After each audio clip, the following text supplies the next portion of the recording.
Good evening, everybody. Thank you very much for taking the time out of your day to join us for the webinar this evening, which is being hosted by AHDB Beef and Lamb. My name is Chloe McKee, and I'm the Knowledge Transfer Officer for Beef and Lamb within AHDB. I'm delighted to bring you tonight's webinar on trace elements in beef and sheep production. Our presenter this evening is Dr. Nigel Kendall. Nigel is a lecturer in nutrition at the School of Veterinary Medicine and Science at Nottingham University. The plan of action for this evening is that Nigel will take you through a 35-minute presentation, and then there will be time for some questions at the end. You will all be muted throughout the webinar, but if anyone would like to ask a question, or at any time throughout the presentation, if you think of a question, then please type it into the box on the right-hand side of your screen. When Nigel has finished presenting, I can then ask him those questions. We've got over 240 people registered for the webinar this evening, so hopefully we won't encounter any technical difficulties. Please bear with us if there are any. So without further delay, I will hand over to Nigel for this evening's webinar. Okay, thank you, Chloe. It's very strange. I've never sat in my kitchen and spoke to so many people online. So as Chloe said, I'm going to be talking about trace elements in beef and sheep production.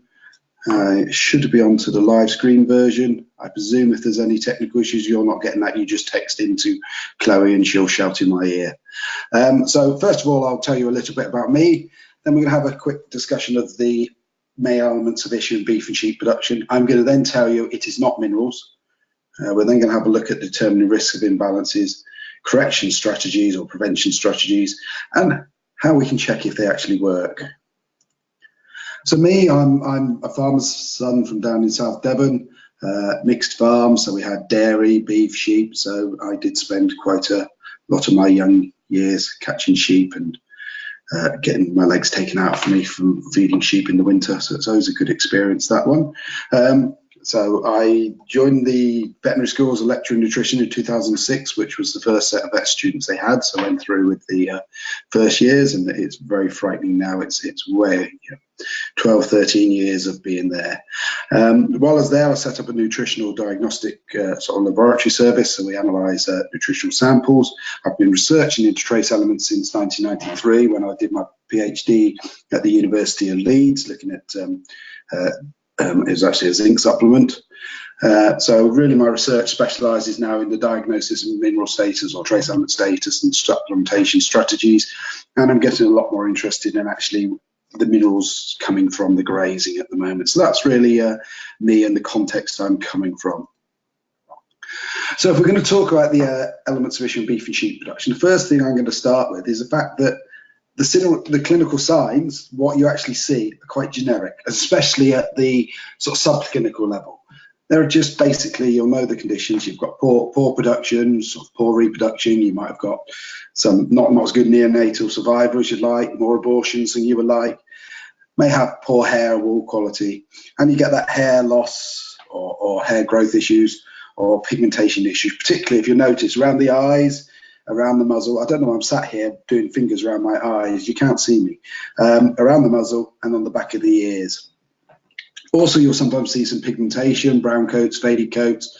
A lot of the time that gets linked with copper, and quite a bit of the time it can be, but it can be due to other things. Similarly, the hair loss around the eyes, the spectacles that get noted with copper are the the hair loss or the lack of hair growth or lack of hair pigmentation around the eyes, muzzles, back of the ears, but it's not just copper. So the general thing we're seeing is basically a general ill thrift across all of the sort of conditions.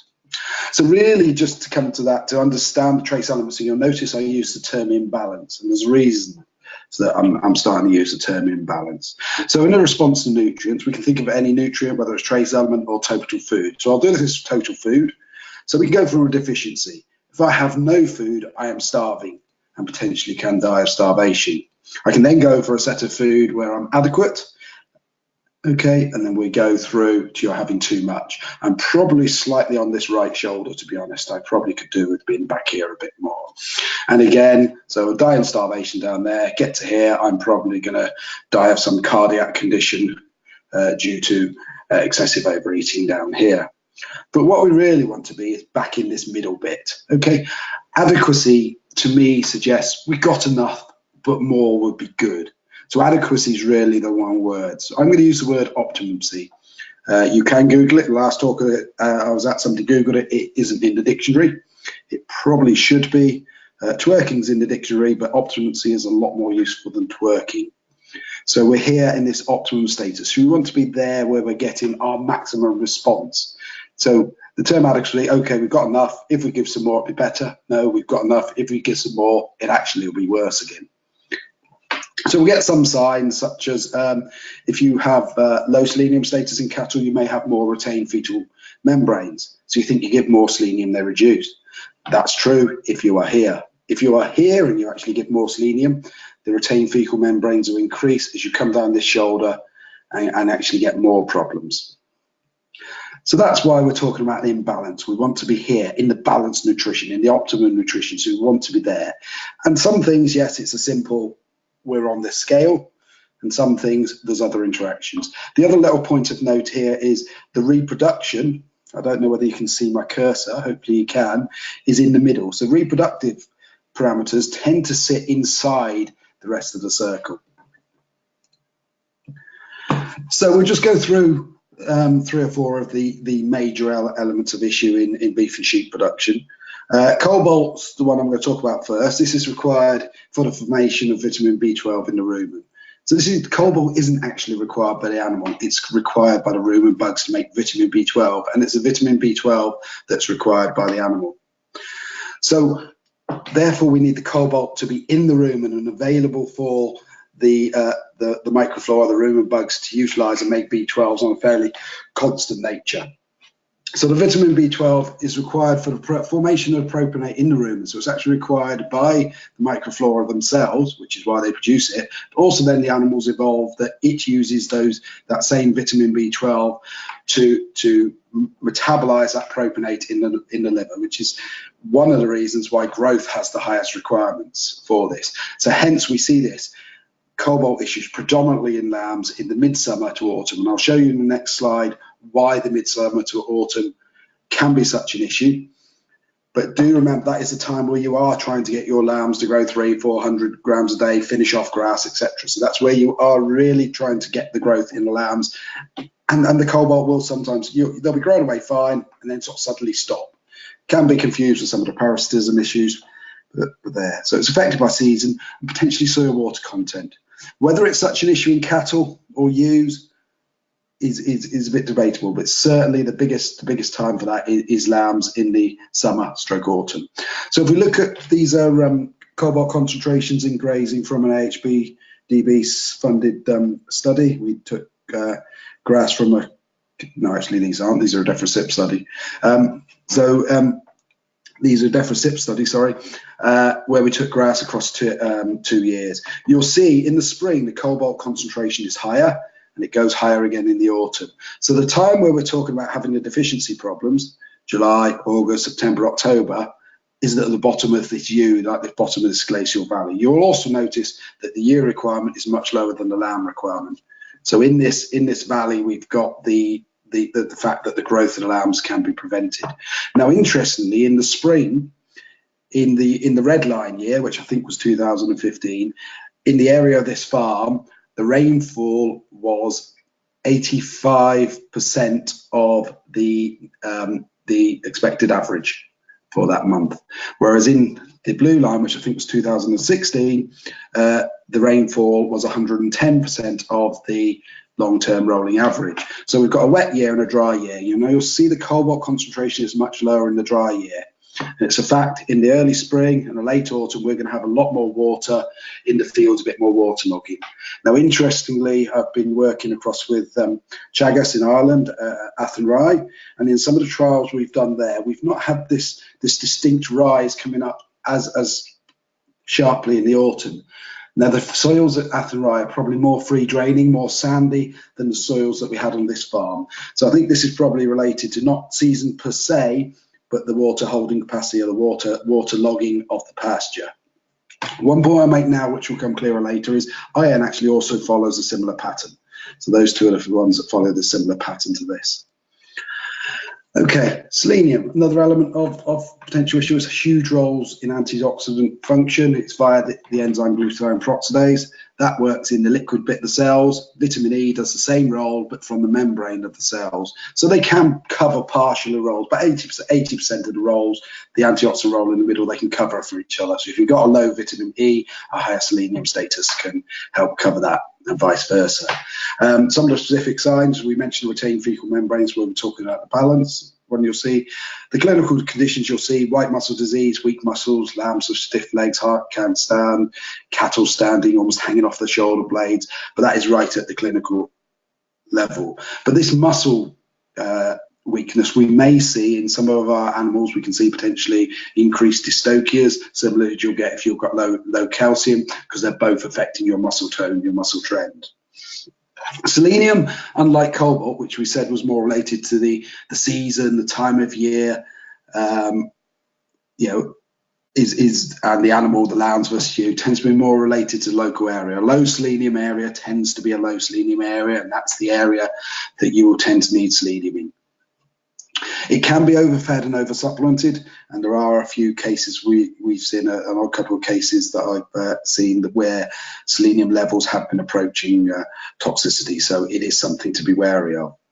We talked about constant supply for cobalt, but a pulse dose, given a dose of selenium and then another dose a few weeks later, can potentially work for selenium supplementation. Iodine is another element we're going to look at. Iodine's huge metabolic role is really in the thyroid control of metabolism. So it's got effects on reproduction. If you've got iodine deficiency, you'll have decreased conception rates. Your neonatal survival will decrease. If you haven't got the thyroid hormones, then you aren't able to metabolize that energy, even lay down these of brown adipose tissue in the offspring. So you will get more sort of hypothermic lambs, and you'll get an increased amount of stillbirths. Now, something like selenium, you'll also get an increased amount of stillbirths, but iodine, your stillbirths will potentially, you'll see some that are hairless. You get a lack of hair growth on it. So that can be a little bit of a sign that can be used semi-diagnostically. Okay, interestingly as well, talking about selenium, selenium is required for the conversion from the storage form to the active form. So iodine really is an element, again, that we need a fairly constant supply of. Copper, again, huge roles in coat quality, pigmentation. It's what's quite often said, and we'll see that more in cattle. Sway back in sheep, which is a gestational imbalance, so that occurs during gestation, but you won't see the outcome until the lamb's born. You may get a neonatal onset, but you also get a delayed onset sway back, which still has occurred from the copper in the gestation period. You get this hind limb ataxia much later on. So copper could be a deficiency of copper alone. You could just be a lack of copper, a primary copper deficiency, but it's much more likely to be due to interactions of copper with molybdenum sulfur. Molybdenum sulfur form a complex in the rumen known as thiamolybdates, and that has a huge affinity, a huge attraction for copper, and that can cause us some of the issues. Copper also forms some sort of complex with iron and sulfur, which will again take copper sort of out of the equation, reducing the copper available to interact then with the molybdenum sulfur. And if we haven't got copper to act with the molybdenum sulfur, that can go into the animal and affect the copper function. Okay, and if it stays in the gut and you have got enough copper, it just means that copper is unavailable for absorption. So it's got two effects. So there's a potential sort of locking up copper, but the really significant effect is if you're getting thiamolybdates in the body, the molybdenum sulfur complex into the body, and that will actively bind to copper in the body and not remove the copper, it would decrease the function, which is why we get some of the clinical signs. Copper, again, can be overfed, accumulate, something called lodine, and there will be toxicity. Sheep are certainly quite susceptible to toxicity, and there is quite a bit of toxicity, but more in the dairy breeds in cattle. But we did some work published in 2016 that showed that 50% of dairy cattle were over the normal liver levels in the UK. So it is something to watch for. Some work we did with prime lambs showed a much lower level, and we're much towards the lower end with lambs. Okay, there are breed differences. Generally, the hill breeds are more susceptible to low copper issues, and the lowland breeds such as Texel, are more susceptible to the toxicity end. So there are these breed similar differences. In cattle, there are differences, but they're possibly less defined than within sheep. So again, it's somewhere where we ideally want a fairly constant room of available supply to detoxify this molybdenum sulfur complex. Okay, so there are other elements around. I'm not going to talk too much about those. I've picked out the 4 key elements, I think, to beef and sheep production. What I'm going to do now is go through some more general mineral things now. First of all, telling you that, what you don't want to hear, you're all thinking, it's all down to minerals. I'm listening to this webinar because I think it's minerals.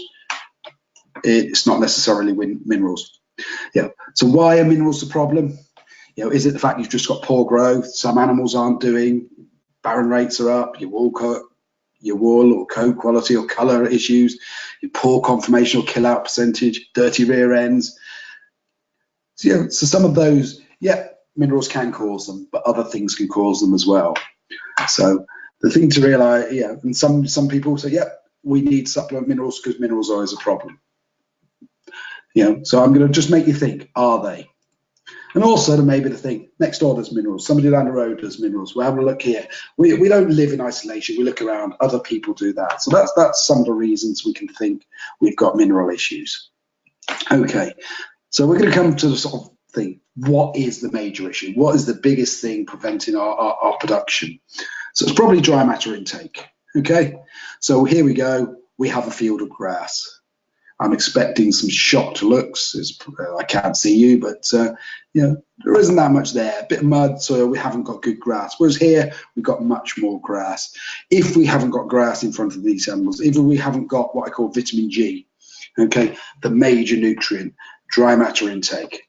So first things first, we need to make sure we've got food in it. Nothing is going to produce without food, and that food needs to have adequate energy, adequate protein. The next major nutrient, and often a forgotten nutrient, is water. So you need to make sure there's good, clean, potable water available for the animal to drink. So it's the sort of thing, checking your water troughs, making sure, would you want to drink out the water trough? Then I do my golden triangle. So I consider 3 things at the same time.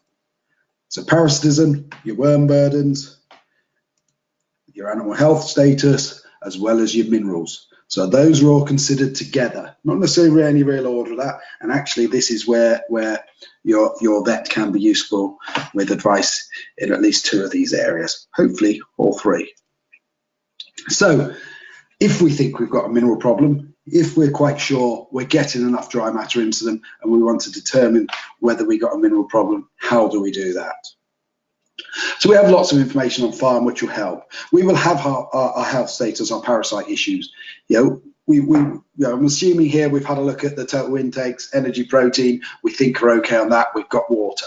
So we need to have a look at the health status, your parasite issues, might be on your fecal egg counts, etc. that you're looking to see whether those are an issue. You're going to have your farm records, conception rates, growth rates, scan percentage, whatever they are. But production and performance records are great. So then you may have, depending whether, if it's grass-fed, possibly not so much, but if you've actually got an animal that's on a formulated diet, you'll have a diet. And there are 3 different levels of diet.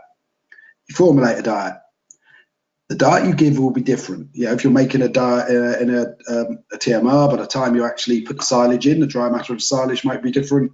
So you're getting a different thing. On a rainy day, a dry matter of the silage will be lower than a dry day. Similarly, actually putting to the exact kilo off a loader into a feeder wagon isn't that much. Or if you're needing 24.5 kilos out of a 25 kilo bag, I'm not sure quite how many of you don't slip that last half kilo in there.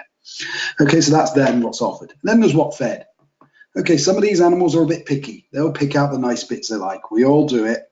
Okay, so the diet fed will be different. So it's making sure, ideally, you want the formulated, offered and fed to be as close as possible. They're not always.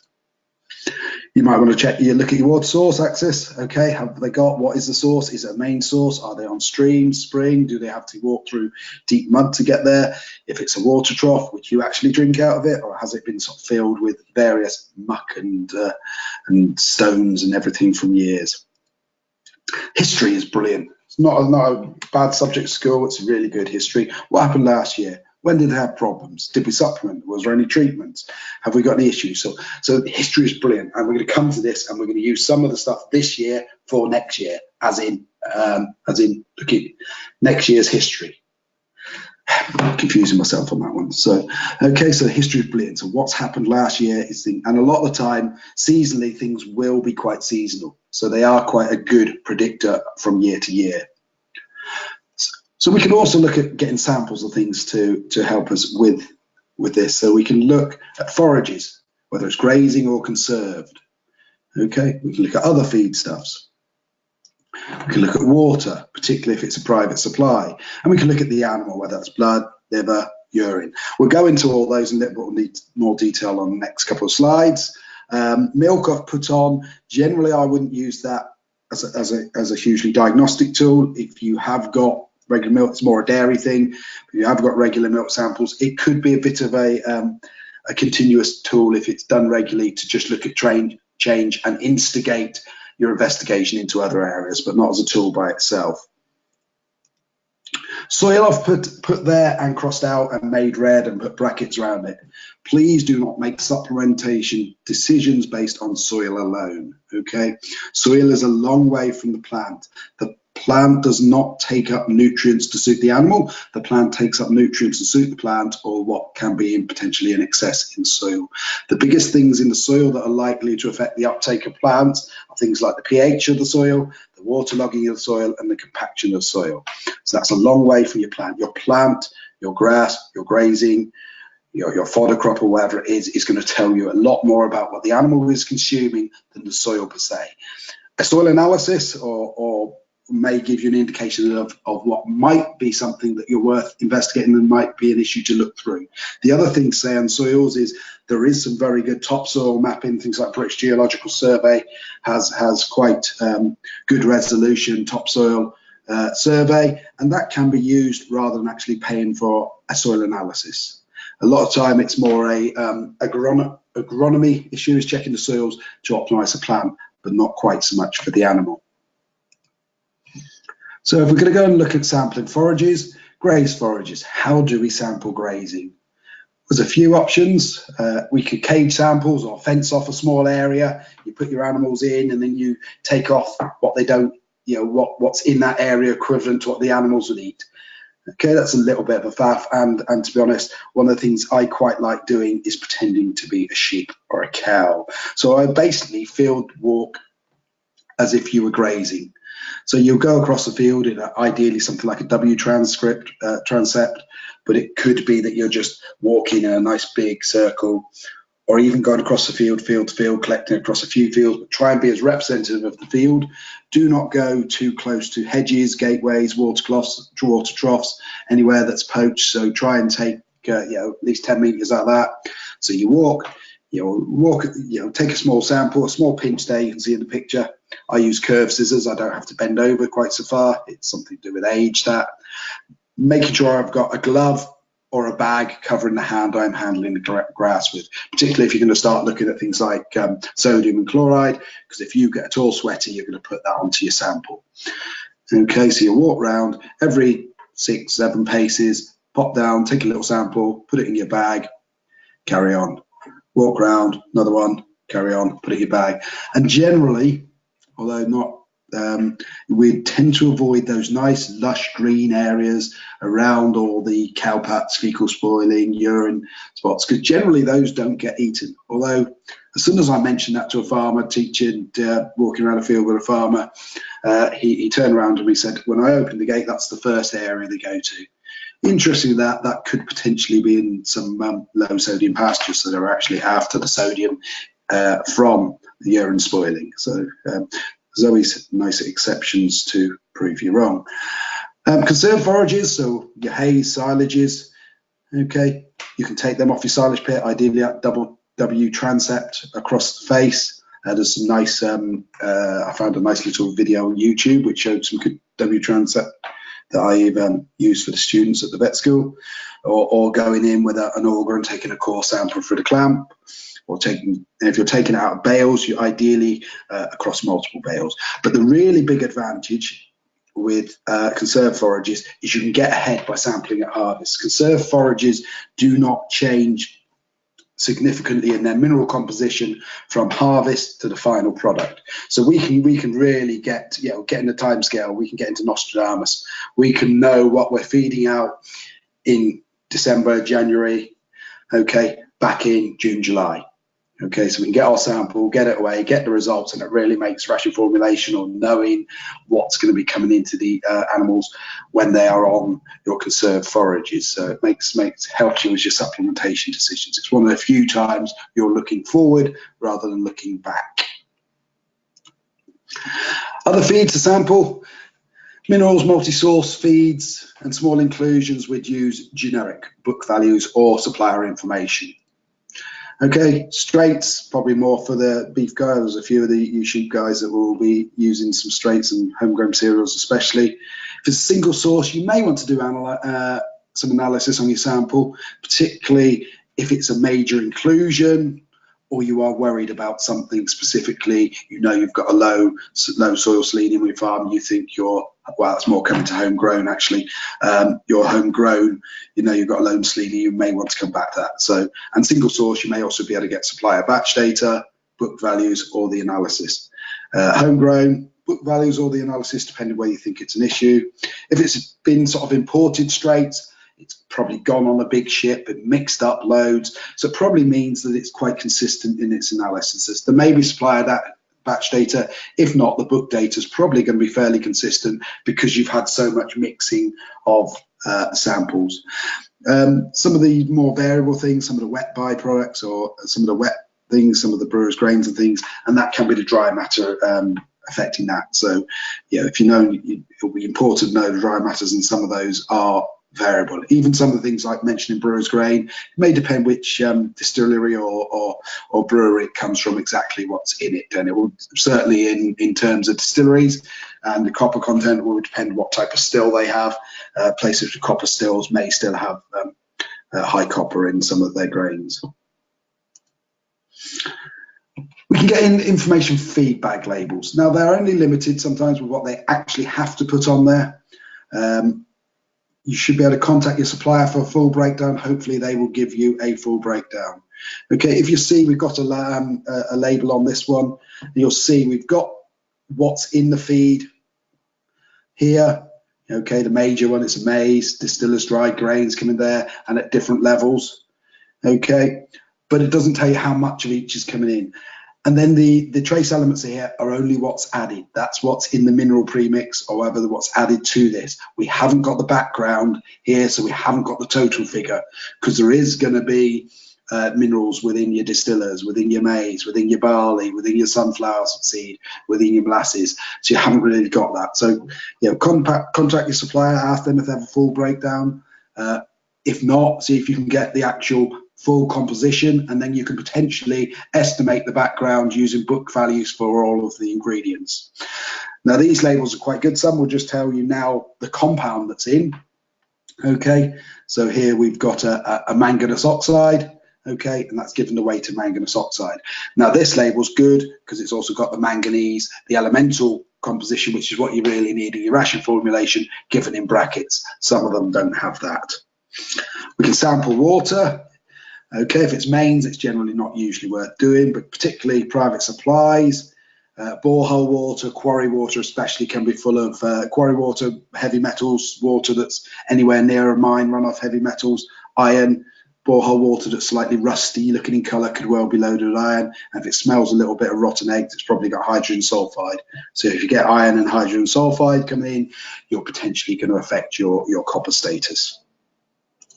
We can also look at getting blood samples. Okay, we get things like blood concentrations. Plasma selenium is one for selenium status. Functional roles, glutathione peroxidase is an indicator of selenium status. And more longer term, it's in the red blood cells, 4 to 6 weeks. Vitamin B12 is how the cobalt's actually used in the animal, so it's very useful. But one thing here is the multi-tests. So if you do multi-tests, they can give you more information than the sum of the individuals. So if we looked at selenium status and we had a low plasma selenium and a low glutathione peroxidase, yes, it's low. But if we have a low plasma selenium and a high glutathione peroxidase, that's saying, okay, in the last 4 to 6 weeks, we've been high in glutathione, in selenium, sorry, whereas now we're low in selenium. So it can tell us we are falling. And similarly, the other way around, if we have a high plasma selenium and a lower glutathione peroxidase and we're expecting, it can tell us that we're actually on a rising plane. And maybe even that, even though the glutathione peroxidase may suggest we need to supplement, the actual current intake, if that isn't due to change, suggests we don't need to. While we've got the blood, we could look at other metabolites, energy status, your total proteins, your albumins, liver function, all those sort of things which can be useful while we've got the sample. This should involve the vet, and again, the vet should get the correct tubes. It's very important, running a lab, that we get the correct tubes in to do the correct analysis. So if you're unsure at all and the vet's unsure, contact the lab pre-sampling to check. Okay, and then also the sample handling, storage, packing. Okay, there's certain things that we need samples within 7 days before we can actually, if it goes over that, we can't actually process them, or we don't actually process them due to the potential of not knowing whether it's the sample that's gone off or it is low from the animal. Other things we can look at: urine. Very useful as indicator of feeding levels, particularly for the macro elements. Now, we're not going into those hugely now, but it's very good for dry cows. It indicates supply. These generally are the homeostatic regulated elements. But the reason I've really got this in there now with trace elements, it's very useful for iodine levels and iodine supply. So it can be useful for iodine. So it can be collected as a free catch. You just stand behind a cow or whatever, your pot or your sheep. It's slightly difficult sometimes to get that, because having a pot with you, or with cows, you can give them a little tickle to help, and we'll have a look at that in a minute. It's a bit more difficult to collect for sheep, possibly, although we have recently developed a little method I will show you as well. So we will sit back and relax, and oops, we've gone too far. Go back, meant to click on that one. So here we are. So we're stroking the urethra, just up and down. So the cow will eventually lift the tail there, arch the back, spread the legs a little bit, and once it's starting to do that, you can come in here with your pots. Now, the ideal thing is to catch the top of the urine flow, because the bottom bit comes over the bottom where there's quite often some fecal contamination. So you'll see now it's like going to the bar. I've got my pint of lager, and we shall move on now to the sheep. So the sheep, they generally don't respond to the urethral stroke. Well, they don't respond to the urethral stroking, and if you do try that, people will look at you strangely. So what we've developed now is using a prolapse harness. A lot of you people will probably have those on farm. They have a little hole in the back that goes over for your spoon to go through. Now, we put a plastic bag through that hole, opened it up, make sure it's open over the vulva. So we're putting that on there, so it's positioned over the vulva, open. We do that, we get the sheep, okay? Then we disappear off, go and get our grass sample, have a cup of coffee, come back in 10, 20 minutes, and there you go. You've got a bag hanging there full of urine that you can then pour into a tube. Actually, cutting the corner of the bag and is quite useful, and just dribble that into the tube you need to send it off in. So that is a little handy, because urine sampling is something you can potentially do on farm. So liver, okay. It's very useful for looking at accumulation. Are we getting copper loading? Are we overfeeding selenium? It's also useful for long-term low status. Okay, the liver's quite a long-term indicator, and with it being long-term means you can actually, as well as getting biopsies from live animal, you can also get them from the abattoir, and they still will be representative of the herd, because your culls have usually come out of your herd flock fairly recently. The other one as well, PM recovery, ideally from trauma slaughters, so something that's more died from an injury and has not really been ill beforehand, can be quite useful. Again, sort of thing to take, put in your farm freezer with your spare colostrum bag there. Okay, take it, you don't have to analyze it, but if you haven't got it, you can analyze it. So if you are monitoring for nutrition, do not sample ill animals. One of the first things that happens if you're ill, you'll probably know it, you're feeling a bit peaky, you don't feel like eating fully. So you're not going to be representative nutritionally of the flock, the herd. Okay, so we're not really interested in individuals, we're interested in the herd, the flock. So we really, for sampling, we want at least 4 samples from each subgroup. Okay, we ideally for a farm should be looking at least 2 groups, otherwise we might need to take those numbers up. And what the groups are, might be different stages of your animals. Could be your heifers, your cows, in calves, dries. Okay, we could be looking at ewes and lambs in the same field. Would be two different groups because they're physiologically different. Different fields would be different groups. So there's all those things that you could do. Now, it sounds like you have a lot of groups on the farm, but we don't have to look at them all at once. And later on, we'll talk about building the picture over another number of years. Okay, so we've done some defining risk. We now need to look at our supplementation strategy. And you notice I'm talking about strategy. Okay, so we've got to determine what risk has been covered. What elements are at risk? When are they at risk? How long? Which animals? What species? Have we got different breeds that will react differently? What stage of production? Are we looking differently at the lambs to the ewes, to the ewe lambs that are away over the away over the pass, away just not doing that much for a year apart from getting ready for next year? And we need to know any future management changes. When are we going to house them?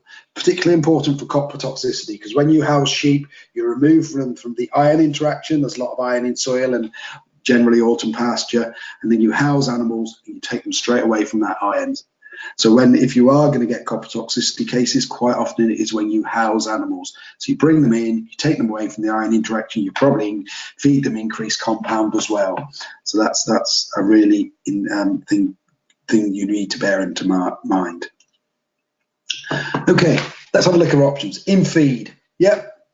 If you can mix it in your diet, particularly a sort of total mix ration or fairly ration, brilliant.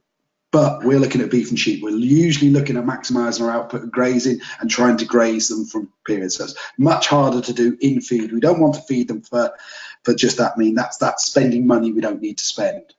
So we'll possibly start looking at direct to animal strategies. Things like drenches, boluses, injections, okay, and different ones will work differently in different situations, whether we need a more constant supply or whether we can get away with some sort of pulse system, whether we need it in the rumen or whether it needed in the animal. So there's all things. Haven't got time to go into each one individually. Free access minerals and licks, okay, let's put a bucket out, it'll cover everything. It's a bit insurance supplementation. Okay, there's big problems with this. Animals do not generally have the nutritional wisdom that they're going to know, oh, I need a little bit more selenium, I'll go to that bucket and have a bit more selenium. Okay, if they're severely deficient, some conditions like cobalt, you get pikas, which are a depraved appetite, where the animal will chew on the gate, consume soil, lick soil. Okay, so those depraved appetites do occur, but your animal is a clinical stage then, and at a clinical stage you have lost your production already, so it's not worth waiting to that stage. Okay, so the big problem with free access minerals is some will take the right amount, possibly, some will take none, some will take loads. And I couldn't tell you which ones tell it. The only thing I can usually tell is when we're doing analysis in the lab, and if you've got a herd or a flock with free access, you will have animals that are almost verging towards really high, you know, almost worries about have they got too much compared to still potentially some that are really low.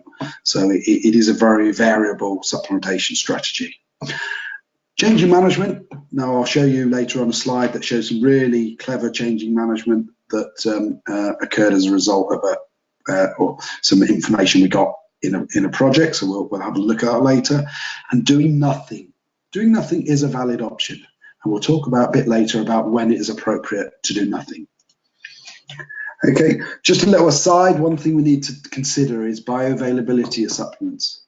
Okay, how much of it is utilizable by the animal of what we put in? Now, this can be related to the solubility and the absorption site. Cobalt, for example, we talked about needing it in the rumen. Okay, so we need something that's rumen available.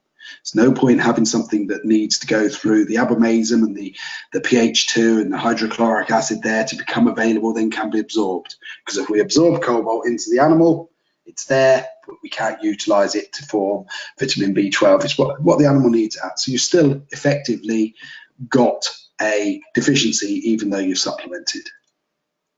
So this is really what I call the martini effect, and there's hopefully some of you out there that are old enough to remember the martini adverts. Working with the vet students, none of them are. where they used to go on about the right time, the right place, and that's martini. So it's where the supplementation is required, if it's in the room and we need something that's available in the room. Small intestine, it doesn't matter if we bypass a room and don't have so much room and availability. So you need to have an idea where your source is available and does it match your identified need. So some work we did drenching lamb. So this is a cobalt drench. The dotted lines also have vitamin B12 added. Isn't so important on this slide. This is on log scale. So we took the cobalts up hugely. And you see, if you look at these cobalts, there's a half-life of about 5 days on this. So this is going to take 60, 80, 100 days, depending on dose, for those plasma cobalts to come back down to the control level. Okay, so that looks really promising if you just look at the plasma cobalts. But if you look at the B12s, okay, the B12s with the drench B12, where there was B12 in the drench, went up. They were back down, heading towards control levels probably about 6 days later.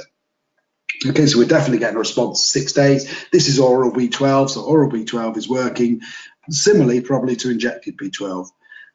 But the cobalt, okay, the control group's in here. I think that was actually the middle of the other 3 groups there that matched the control, and the low and the high were just a little bit higher. Very inconclusive about whether the cobalt actually gave a response in the drench format. One of the possible caveats with this is the adequate range is down here. So these sheep were unfortunately just adequate in cobalt, which whenever an animal is adequate in an element, supplements don't work half as well as when they actually need them. The selenium, though, you'll see we are at the bottom of the range here. This is worries of deficiency or certainly marginality down here, and you see the control groups are only just above this. But the drench group, all the groups that had selenium in the drench, this was taken up and it's still raised in the plasma selenium. Now, the difference between the cobalt selenium and how it's metabolized is the selenium, or how it's used, is this plasma selenium is then used by the sheep cow to produce glutathione peroxidase, go into the red blood cells, last there to 4 to 6 weeks. So we still got a plasma selenium response 13 days later. So that's still actively producing. That's not just on the way down, that's still being converted into something useful. So that does mean that the drench selenium is effective way beyond this. If you go to the next slide, you'll see it on the glutathione peroxidase. The control group's going down. This is in a marginal level, whereas the treated group is going up. Okay, and will continue to go up way beyond the 13 days. Exactly how long a drench selenium works is something I need to do on a research basis and hope to do within the next year or 2 and get that information out, which will very much help your supplementation strategies. We mentioned as well, you need to bear in mind in your strategies the seasonality.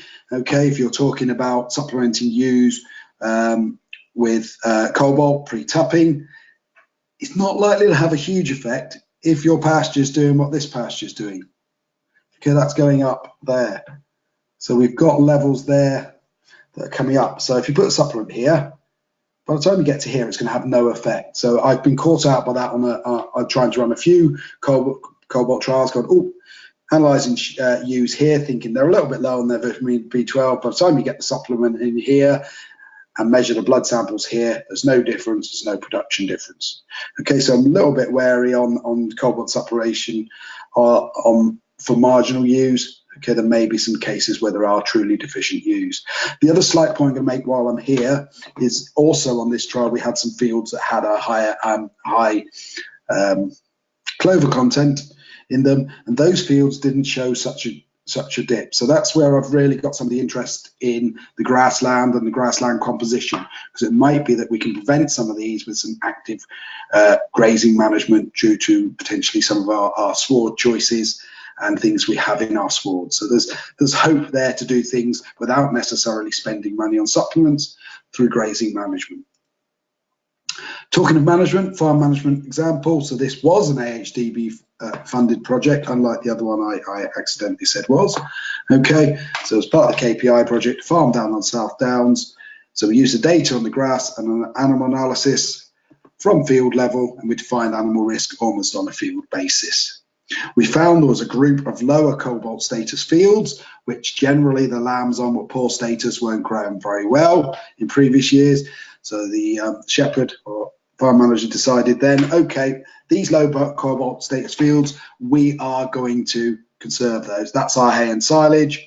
We're going to feed those out when we're feeding a TMR, and we can chuck a bag of mineral on the TMR. Sorted. If they did need to be grazed, they were the groups that had the lambs on creep feed, so the lambs then potentially had the creep feed as a mineral carrier. The higher cobalt status fields, okay, these were the ones they then moved. These were actually the ones they were grazing with creep field previously.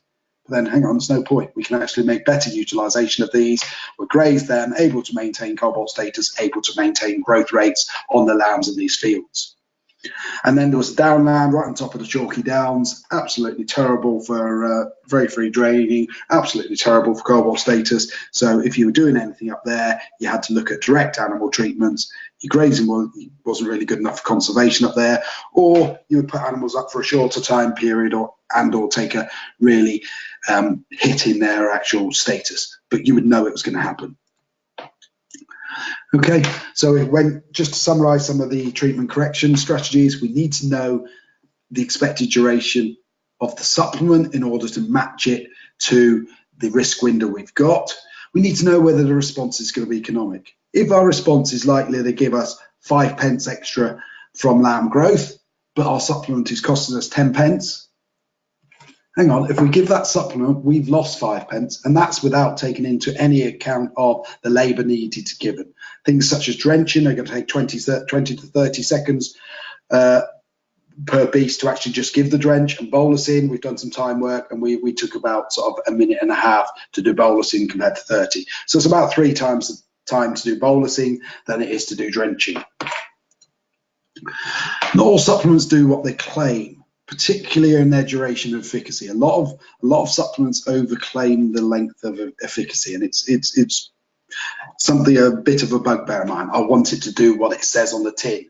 Okay, if it lasts 6 months in a grazed animal but 4 months in a concentrate fed animal, then tell me that, please. And the release site, where is it released? There's no good saying, okay, we've got a cobalt here that bypasses the rumen and go. There's no point. We need cobalt in the rumen. So the release site can be really important.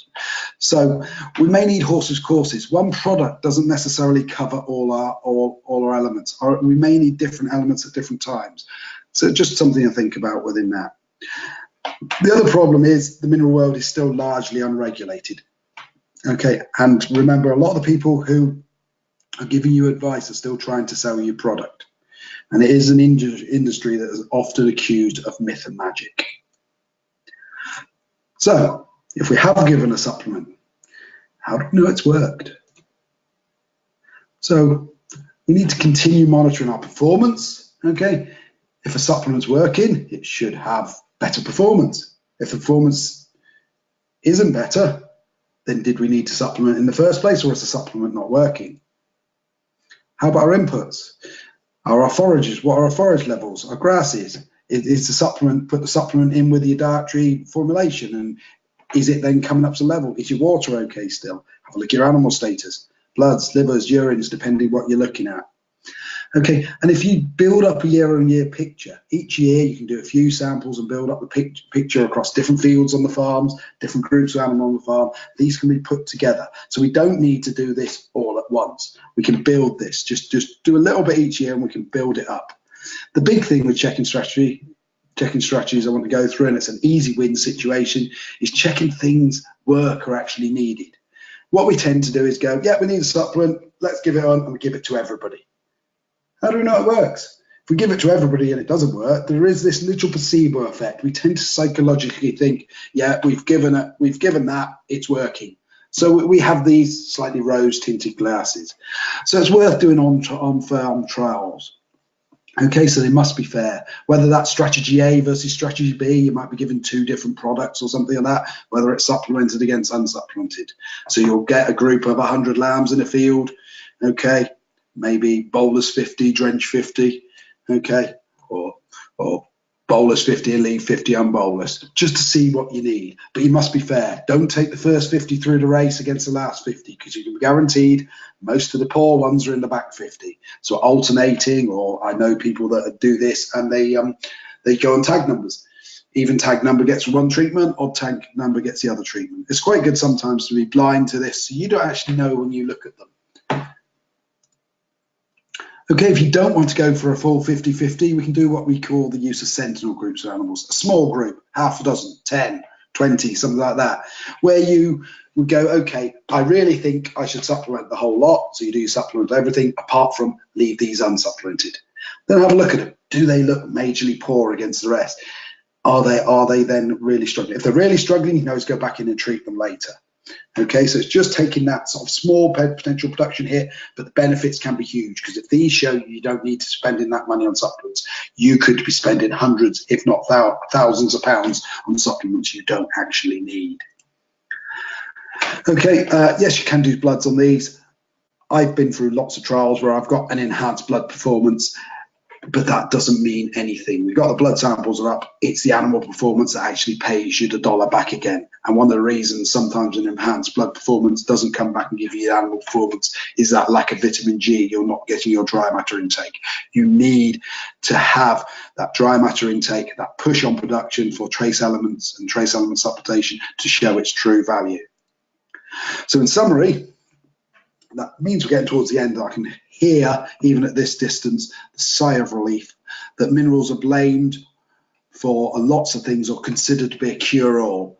Okay, most likely it is this lack of dry matter intake.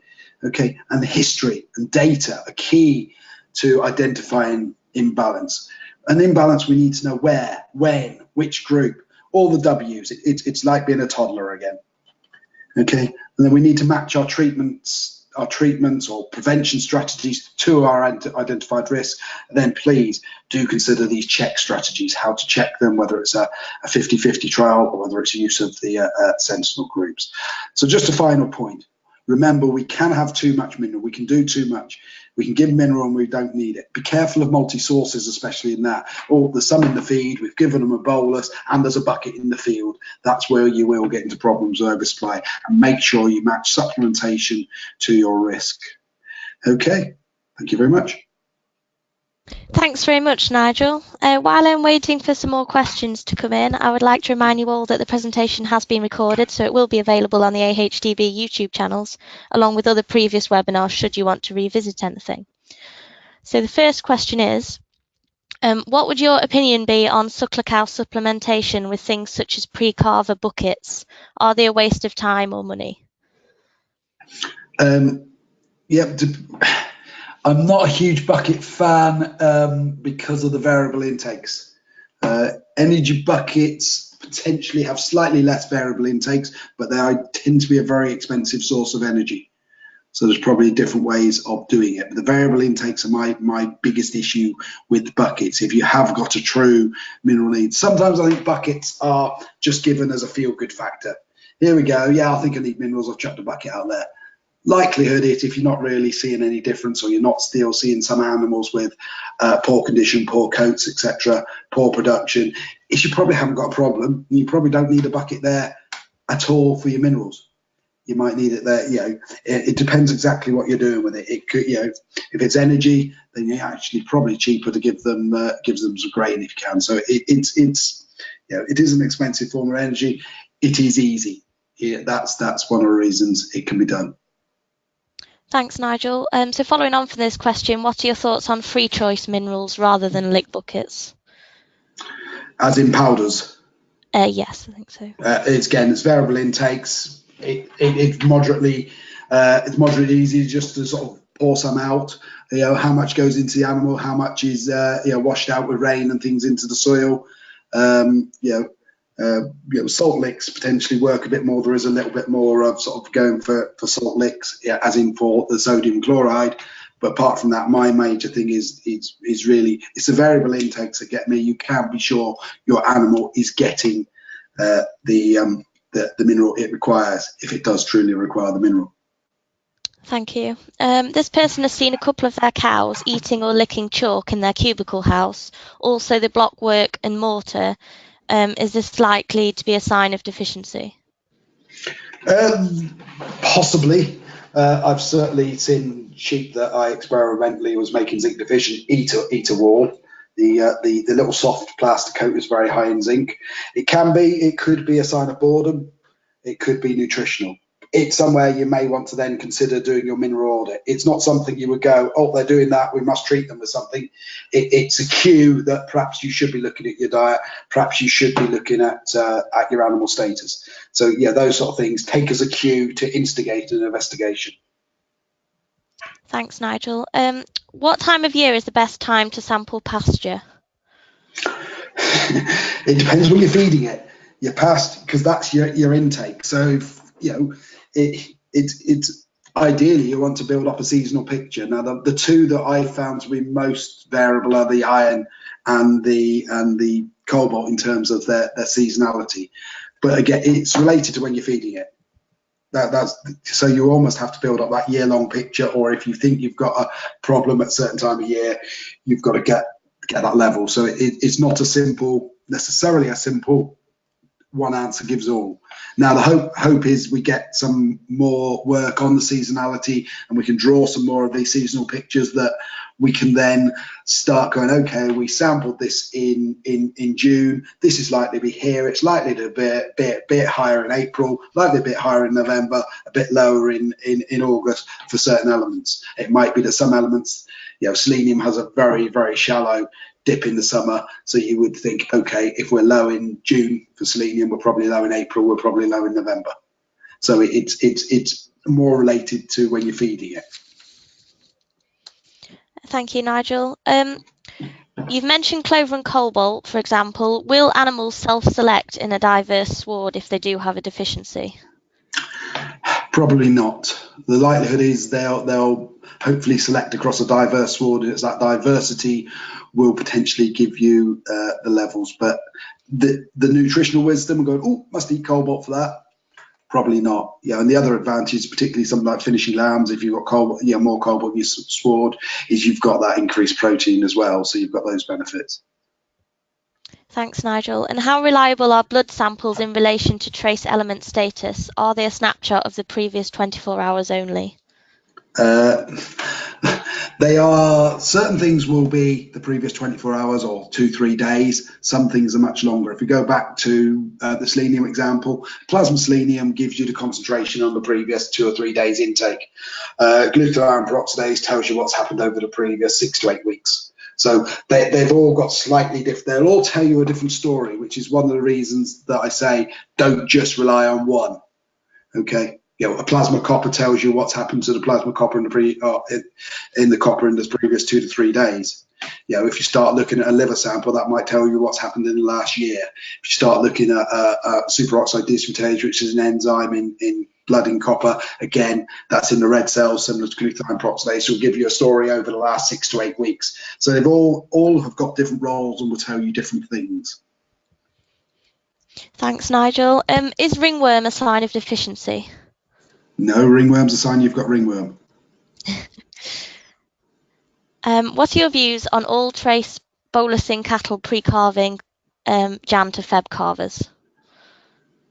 It depends whether you've got a need and your supplement is matching your need. So it's, have you defined, yeah, the question on that is, have you defined your need? Have you looked at diets, looked at your grass, determined whether you've actually got a risk? If you've got no risk, a bolus won't work.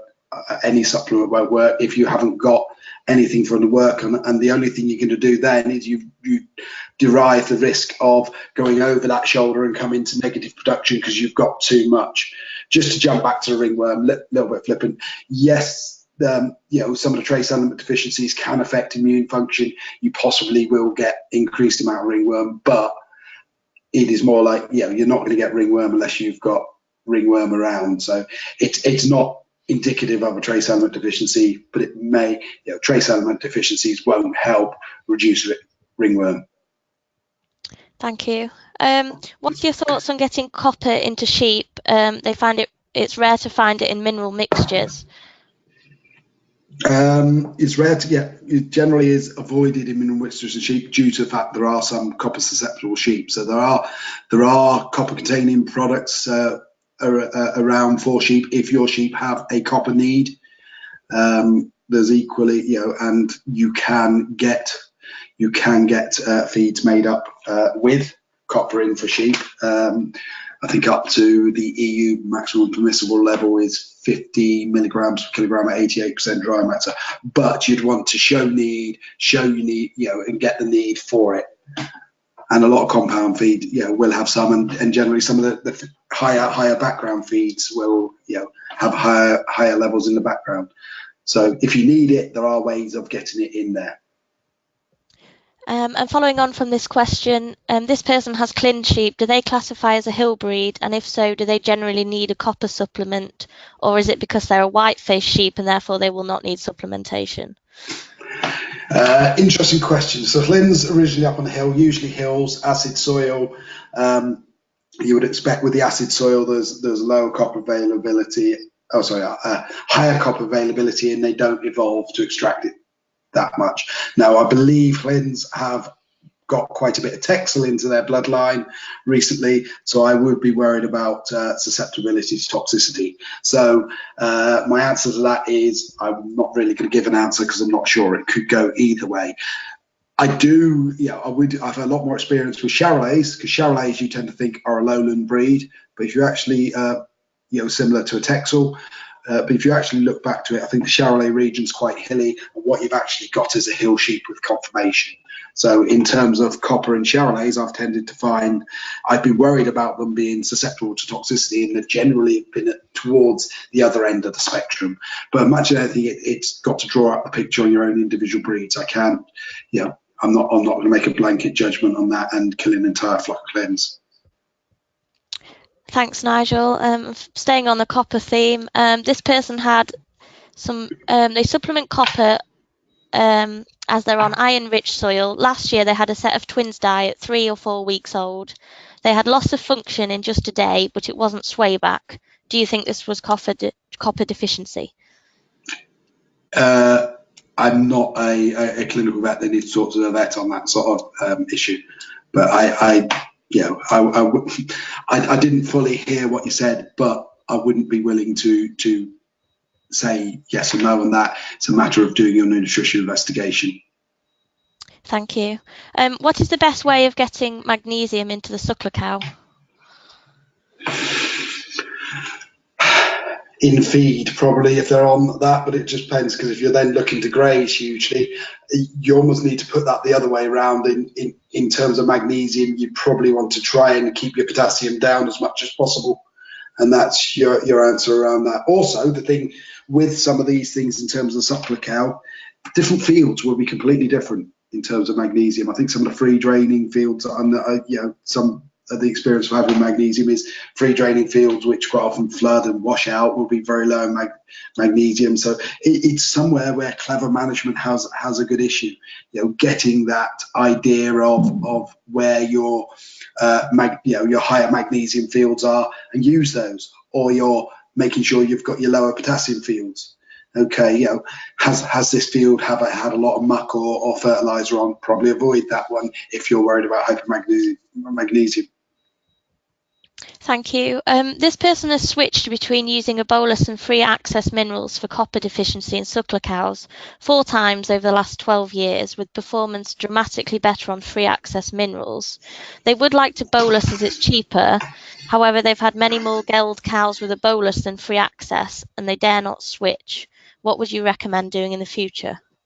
A full nutritional audit, and the fact I don't think it suggests it probably isn't a copper problem, or their copper bolus isn't fully working. I would imagine there's possibly another issue in there that could be causing some of this, which the free access mineral has in, but the bolus doesn't. The boluses only tend to be the trace elements, whereas the free access mineral will have more of the macro minerals and things in. So it's possibly one of the other things in the free access mineral they've got an issue with.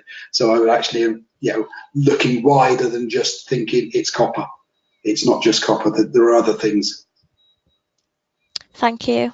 Is there a link between trace element deficiency and the ease of calving or lambing at all? Yes, on some elements. We mentioned in the talk, I mentioned the fact that if you've got a selenium deficiency, that will very much affect muscle. So will give increased dystochias, and hypocalcemias as well will affect muscle tone and the push, and will increase dystocia. So certainly selenium and calcium will affect dystochias. Thank you. And is there a risk of deficiency when flushing ewes on lush grass in the autumn if they're not supplemented? It depends on the grass. You're probably putting it on a different pasture, so how different is the grass? There is a slight hint that if you get rapidly growing grass, there's a possible very slight dilution effect, but it's not huge. It's something, if you analyze your grass, you're going to flush them on, but just the fact of flushing them, that wouldn't. It depends whether your grass is hugely different to the grass they've come off. If your grass has got the mineral's still there for them.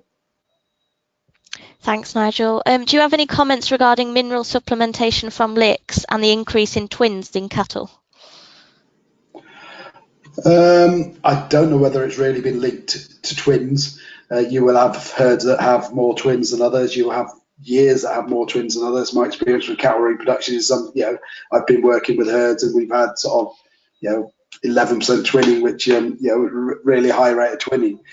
What twinning does do is push some of your bit more macrominerals, your hypercalcemias, where you'd expect it in a cow to be post-calving, it pushes it back pre-calving because your fetal demands are much greater. You risk more of hypercalcemia in the week or two pre-calving than waiting to your lactational onset that pushes it. And I've forgotten what the actual question was because I've answered slightly on the side. What was the question? The link between minerals and twins. Yeah, I've not heard any link between minerals and twins really. It's not something I know about. It's not something I've looked at though either, so I can't really make any comments on that. Thanks, Nigel. Just 2 questions left. What is your opinion on injectable trace mineral supplementation? It bypasses any antagonistic effect. In South Africa, they've got a project called Multimin, and it's recommended as a top-up strategy in stress periods or periods that require more minerals like weaning, before calving and before reproduction. What are your thoughts? Well, if you're worried about interactions, half the time you can cope with the interactions. Things like copper, the actual physiological demand for copper is very low. The problem with some of the injections is you can bypass normal absorption mechanisms and rapidly lead to accumulation, copper loading, and sort of toxicity. So there is always that worry. So again, it needs defined need. Now, have we got these major things that are such a huge spike? I'm not sure we have. I think that's more, we've got this, we need a lot more. Generally, your levels of trace elements, you start looking at the requirements. They do go up a bit with production, but they're not beyond the realms you can get in with the diet. So, there are various injections and things around. Certainly there's some B12 injections around, which will work. The shorter acting B12 works very similar to a B12 drench, and there are some longer acting B12 injections you get in. But if you're putting B12 in, you're only addressing the need of the sheep for processing, or the cow for processing the propionate. You're not actually supplementing the rumen microbes that need the B12 or the cobalt to produce the B12 to actually make the propionate in the first place. So you can metabolize your propionate that is produced, but you won't optimize your production of propionate. In terms of other elements, zinc, you're bypassing the absorption. I generally find zinc needs to be, it's quite good to have in the tract, and if the animal needs it, it will take it. Again, if you start injecting it in, it's got to be processed, you may lead to accumulation. So so that's the real thing. You're starting to bypass the animal's own control, and it may work. It could absolutely go tits up. Thanks, Nigel. And the last question is, how regularly should you sample water if it's from a private supply, so like spring water? It's how much we'd expect seasonal variation. But if we find a problem at one time of year, it's probably there most of the time. Some of these you're going to have slight clues. Is the water coming up a bit orangey brown? Is it a little bit smelly? Is it on the time? So you're going to have some of those clues. So sample it once, and then if you find out what's in it, you address your problem. If you've still got an issue, you might need to sample it another time of year. But it is, as much as anything, you're not going to come in now and go, okay, we need to be sampling this monthly. It probably doesn't, it depends exactly on the water situation, or where it's coming through and what it's running across, to know the variability. So every water is probably going to be different, but sampling it once is a darn sight better than not sampling it at all. And whether sampling it a lot more than once is going to be as much benefit, or whether it would be better spending your money on some more animal sampling or some more forage sampling. It's all individual cases. Thanks, Nigel. I've just got 2 more quite interesting questions, if you don't mind. Do you think copper injection can have a negative effect in ovary activity if injected on heifers or cows? On ovary activity? Yes, a negative effect in ovary activity. Probably not, but my major worry on a copper injection, if you don't really need it, or you're giving too much, is it will load your liver. So there aren't direct effects really of copper toxicity on reproduction, but a dead cow can't reproduce. Thanks, Nigel. And the last one. Last year, this farmer switched to bolusing their spring calving cattle. They did them once at turnout. Should they re-bolus the suckler cows at housing? Well, that comes back to how long the product lasts, whether the product lasts as long as it says it lasts, and when housing is. So I've got so turnout to housing, likelihood is, I'm just thinking off the top of my head, we're probably, if the cattle, we're probably talking about turnout March, April, housing November. Would that be a fair assumption on that? So we'd be looking at 7-8 months. So whether they've got a product lasts 7-8 months, and when they're housing, it depends what their diet is. If they're feeding, they might be able to address their mineral requirements with some in-feed supplementation. Thanks very much, Nigel. Thanks for answering those last few questions. Thank you for that brilliant presentation, and thank you everybody else at home for listening. I'd like to remind you all again that the presentation has been recorded and it will be available on the AHDB YouTube channels, along with the other previous webinars should you want to revisit anything. So thanks again and have a good evening, everybody.